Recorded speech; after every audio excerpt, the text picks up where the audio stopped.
수익률 4대 천왕의 종목을 엿볼 수 있는 시간입니다. 수익 상황 함께 하실 텐데요. 자, 오늘은 이재진 전문가 연결해서 종목 이야기 나눠보도록 하겠습니다. 전문가님 안녕하세요. 안녕하세요. 반갑습니다. 네, 오늘의 종목 공개해 주시죠. 오늘 시청자 여러분들께 말씀드릴 만한 종목은 바로 두산 로보틱스라는 기업입니다. 최근에 AI 시대가 빠르게 성장하게 되면서 주목을 받았다가 최근에는 다른 AI 반도체 관련된 기업들만 위주로 오르고 조금 최근엔 지지부진한 모습을 보여줬었던 섹터인데요. 사실 대장주권 종목이 사실 없어지게 되다 보니까 움직임이 없다 보니까 최근에 굉장히 잘 안 움직였었습니다. 자 그러다가 최근에 이제 로봇 시장의 대장을 작년에 이끌었던 두산 로보틱스의 엄청난 호재가 나와줬거든요. 바로 지배구조, 두산의 지배구조 개편이 이루어지면서 가장 큰 수혜를 받게 된 겁니다. 바로 어떤 기업이 현재 지금 두산 로보틱스에게 도움이 됐냐? 정확히는 두산 밥캣이라는 종목이 두산 로보틱스의 하위 자회사로 현재 들어가게 되었어요. 이렇게 되면 근본적으로 모 회사인 두산 로보틱스의 실적이 개선될 수 있는 상황이다라고 좀 보시면 되겠습니다. 안 그래도 시너지도 시너지인데 여태까지 두산 로보틱스가 계속해서 논란이 있었던 건 당장의 기술력은 대단한 건 맞아요. 대한민국 국내 안에서 협동 로봇 1위 기업이니까요, 저별. 근데 과연 아직 이 대단한 기술력으로 이 흑자를 만들어내지 못했단 말이죠. 이제 막 투자를 많이 하게 되다 보니까 들어갈 돈이 너무 많아서 현재 시장에서 아직까지 인정을 그렇게 받지 못했습니다. 자, 그런데 두산밥캣이라는 알짜 기업입니다. 이 캐시카우라고 하는 기업이거든요. 매번 돈을 계속해서 잘 벌어주는 기업인데요. 이런 기업이 자회사로 현재 편입됐다라는 것은 자금적인 여유가 생겼다라고 보시면 될 것 같고요. 앞으로 성장 동력뿐만 아니라 시너지뿐만 아니라 심지어 두산 로보틱스의 근본적인 실적 개선까지 이루어질 수 있을 만한 가능성이 생겼다라고 시청자 여러분께서 생각을 하시면 되겠습니다. 과거부터 보통 이제 두산 로보틱스 같은 기업이 흑자 전환을 하기 위해서 노력해 왔는데 최근에 SK도 그렇고 현재 두산도 그렇고 이렇게 지금 기업의 지배구조 변경에 의해서 흑자 전환을 현재 시도하고 있는 기업이 꽤 되는 것 같아요. 최근에 SK온 같은 경우가 비슷한 케이스가 좀 있었죠. 그래서 관련된 이슈가 정말 작은 이슈가 아니라 정말 큰 이슈라고 현재 생각이 되기 때문에 단기적인 상승에서 끝나지 않고 추가적인 상승을 이어갈 가능성이 저는 높다라고 좀 생각이 듭니다. 여러분들께 차트를 보여드리면서 종목 가격 전략 말씀드리면 되게 좋을 것 같아요. 두산 로보틱스 화면 보시면서 말씀드려보도록 하겠습니다.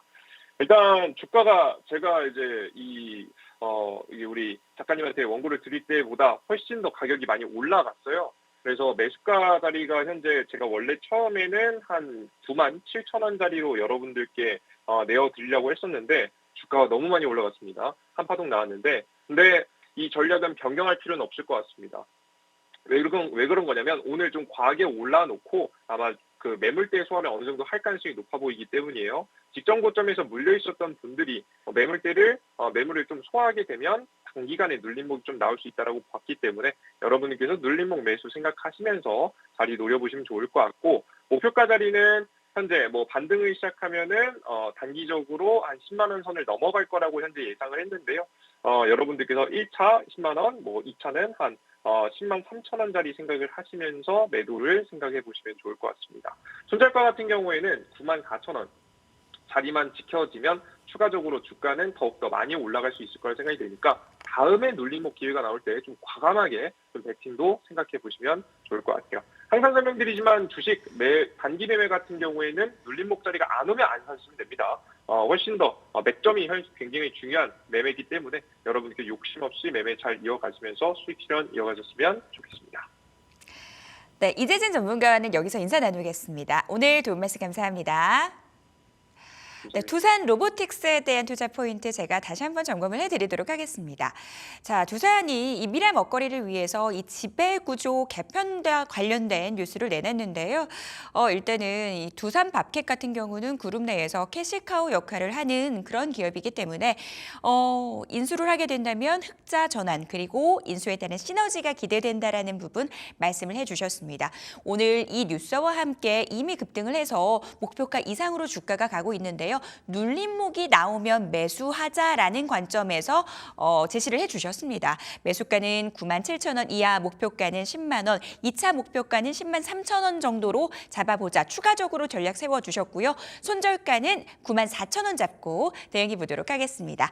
자, 이어서 다음 전문가 연결해 보도록 하겠습니다. 이번에는 김동석 전문가 연결합니다. 전문가님 안녕하세요. 네, 반갑습니다. 네, 한 주일을 마무리하는 금요일입니다. 오늘 종목 공개를 해주시죠. 네, 오늘 우리가 관심 가져야 될 기업은 지주사입니다. 바로 SK라고 말씀드리겠는데, 아니, SK는 너무 큰 거 아닙니까? SK는 무거운 종목 아닙니까? 라고 하겠는데, 사실 최근 움직임을 보면은 거의 개별주만큼 크게 움직였던 걸 확인할 수가 있습니다. 근데 왜 SK가 움직이고, 왜 앞으로 상승이나 우상향 전망이 있는지에 대해 설명드리면, 일단 최근에 이런 얘기 나와주고 있죠. SK이노베이션과 SKENS가 인수합병을 준비하고 있다라는 말이 나오고 있습니다.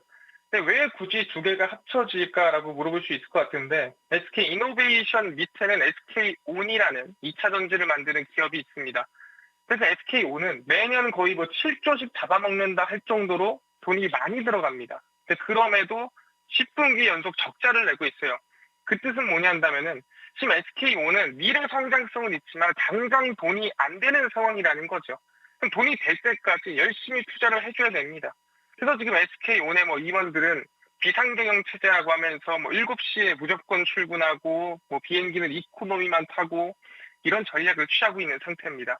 근데 사실 SK이노베이션 혼자서는 조금 부담이 되는 거죠. 그래서 돈을 많이 버는 알짜 기업인 SKENS와 합병을 준비하고 있는 겁니다. 왜냐면은 SK이노베이션은 매출이 77조입니다. 근데 영업이익이 대략 한 1조 9천억, 2조쯤 가까이 된다 보시면 될 것 같은데, SKENS는 11조예요. 7분의 1 정도죠, 매출이. 근데 영업이익이 1조가 넘어갑니다. 그렇기 때문에 진짜 알짜 기업이다. 그래서 SKENS와 SK이노베이션이 합병되면은 충분히 시너지를 만들고 앞으로의 미래 성장에 더 투자를 할 수 있다라 볼 수 있는 상태고요. 추가적으로 SK에서 가장 중요한 거는 이번에 재산 분할이라고 말씀드리겠습니다. 태원 회장과 그다음에 이번에 노수현과의 이혼 소송이 2심이 마무리가 됐고요. 2심에서 중요한 거는 재산 분할을 1조 한 4천억 정도를 해줘라라는 결론입니다. 근데 그걸 지분으로 주거나 다른 걸로 줄 게 아니라 현금으로 줘라라는 건 뭔 소리냐면은 지분을 팔아서 주든 또는 대출을 받아서 주든 어쨌든 현금으로 줘야 된다는 소리예요. 그 결론적으로 현금을 어디서 가져오냐? 사실 아무리 재벌가라고 해도 현금 1조를 가지고 있지는 않습니다. 많이 있어봐야 2천억, 3천억 있는데 그 2천억, 3천억에서 나머지 1조를 어디서 가져오냐라고 한다면 아무리 현금을 땡겨도 주식담보대출을 받아야 될 수밖에 없는 상황입니다. 그래서 주식담보대출을 받으면 당연히 이자가 나가겠죠. 그럼 이자를 뭘로 감당하냐면은 배당금으로 감당을 합니다.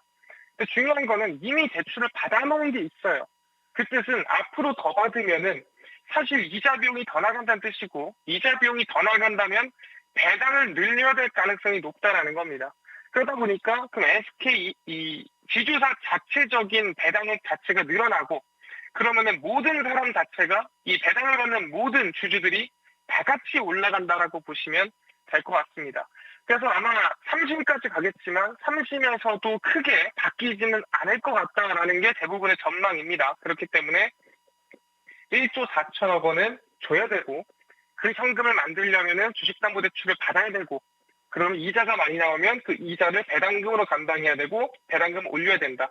그래서 사실 지금 최대한 돈을 딴 데서 가져오기 위해서 뭘 하고 있냐면은 개편을 하고 있죠. 그중 하나가 SK이노베이션과 SKENS고 추가적으로 SK스퀘어와 SK의 인수합병 가능성도 나와주고 있습니다. 왜? SK스퀘어 밑에 SK하이닉스가 있으니까 SK하이닉스를 SK 바로 밑에 두기 위해서 SK스퀘어와 또 합병도 하는 그런 얘기들이 나오고 있다는 거죠.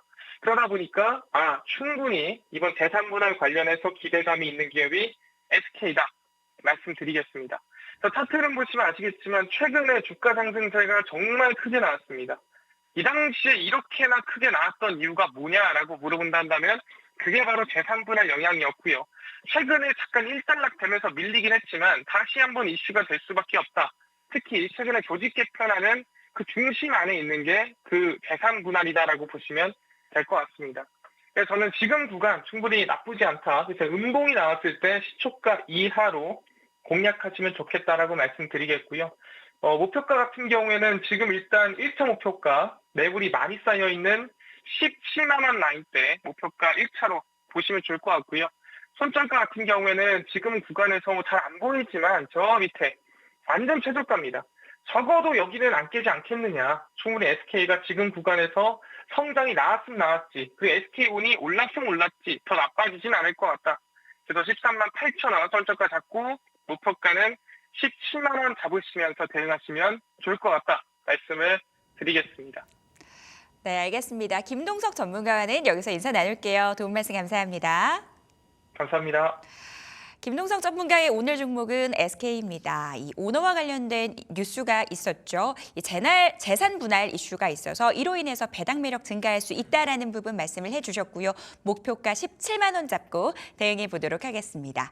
자, 딜세이트에서 최고의 전문가들의 수익률 대결 다음 주에도 계속됩니다. 지금까지 수익 상황이었습니다.